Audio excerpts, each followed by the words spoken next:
Kurnool bus ప్రమాదానికి కారణమైన బైకిస్ట్ మృతి చెందారు. బస్సును పల్సర్ బైక్ తో ఢీకొట్టిన వ్యక్తి శివశంకర్ గా పోలీసులు గుర్తించారు.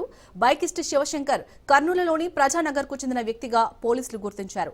బైక్ ను ఢీకొట్టిన తర్వాత బస్సు బైక్ ను 300 మీటర్లకు పైగా ఈడ్చుకెళ్లింది.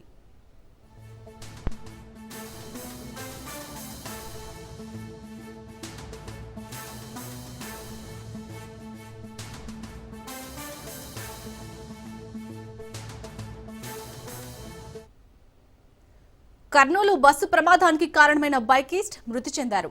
బస్సును పల్సర్ బైక్ తో ఢీకొట్టిన వ్యక్తి శివశంకర్ గా పోలీసులు గుర్తించారు.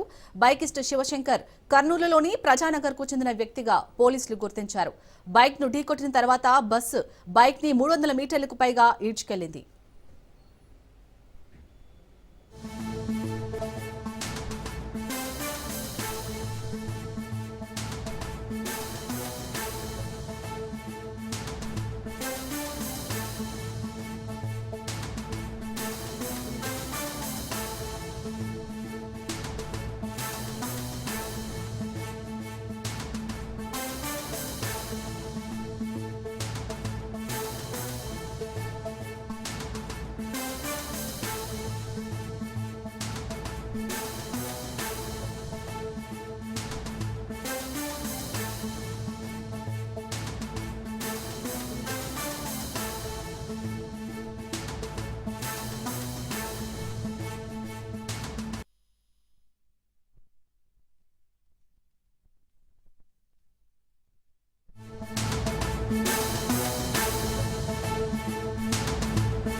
ప్రైవేట్ ట్రావెల్స్ బస్సులు ప్రయాణికుల ప్రాణాలు తీస్తున్నాయి.